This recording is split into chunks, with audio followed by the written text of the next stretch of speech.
মাত্রাজ ইউনিয়নের যুব নেতা মনিরা সাইফুল আরও কিছু আছে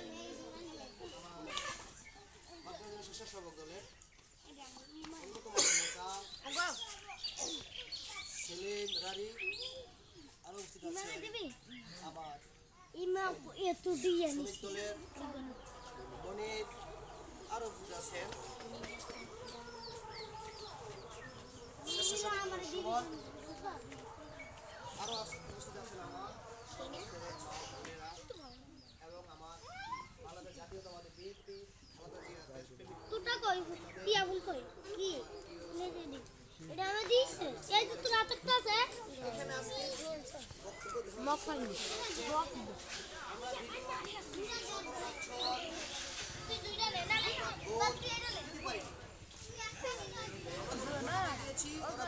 যে ভোট দেওয়া শেষ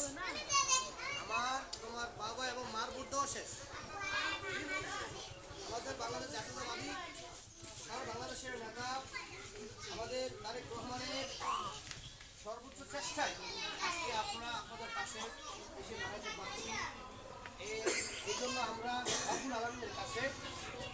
সকলেই দোয়া প্রার্থনা জানাচ্ছি আল্লাহ পাক রব্বুল আলামিন যদি না চাইতো তাহলে হয়তো আমরা এখানে আসতে পারতাম না। আজকে আমরা ভোট চাইতে এসেছি প্রেসিডেন্ট হাসিনা যেইভাবে সারা বাংলাদেশটাকে ঘাস রেখেছিল এককভাবে রেখেছিল কিন্তু সেটা হয়তো আমাদের আল্লাহ রাব্বুল আলামিনের সকল সংগঠন এবং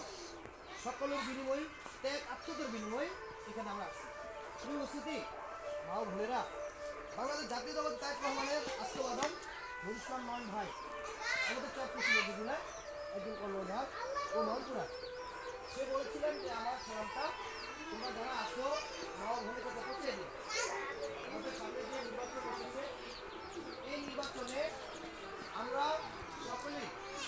ইসলাম নহেন্দ্রের হাতকে শক্তিশালী করার জন্য আমরা ধানের শীষে ভোট দিব এবং চেষ্টা করবো ধানের শীষে ভোটে ইসলাম নহেন্দ্র ভাইকে সর্বোচ্চ মলপুরা থেকে সর্বোচ্চ ভোটাধিকার নিয়ে সে যে পার্লামেন্টে যেতে পারে। একটা বিষয় হচ্ছে আমাদের সকলেই দেশ নেত্রী বেগম খালেদা জিয়া অসুস্থ সুস্থ থাকে এবং সে বলছিলেন আমার মহিলারা বাংলাদেশের যত মহিলারা আছে সকল মহিলাদেরকে আমি ভাতা করে দেবো এবং তারা যে ফ্যামিলি করে দেবো তারা যে আর কখনো কোনো সময় কারো কাছে যে মাথা নত করতে না হয়। আমার এখানে আমাদের আরও একটা প্রতিপক্ষ আছে হয়তোবা তারা চেষ্টা করে এটা করবি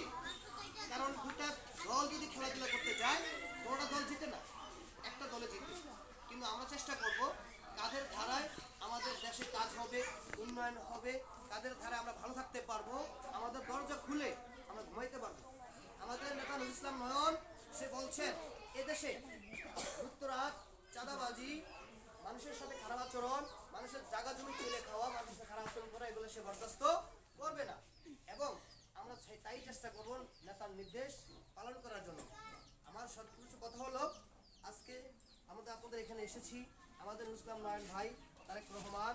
বাংলাদেশে এসেছে এবং আমাদের যে নেতার জন্য আমরা কষ্ট করেছি সেই নেতা এখানে এসেছে। আমরা সামনে যে ভোট হবে মা বোনেদের কাছে আমরা সালাম জানাইছি আমার সালাম জানাইছি তারেক রহমানের সালাম জানাইছি আপনারা সবাই সকলেই সবার জায়গা থেকে সবাই বলবেন যে নুরুল ইসলাম নয়ন ভাইকে সফল করে জয়লাভ করে পার্লামেন্টে পাঠানো। আমরা আপনাদের কাছে সালাম জানিয়েছি নেতা আমাদের সালাম জানাতে বলছে আমরা সকলে আমাদেরকে গ্রহণ করবেন এই আশা প্রত্যাশা রেখে আমার সংক্ষিপ্ত বক্তব্য শেষ করছি। আল্লাহ হাফেজ।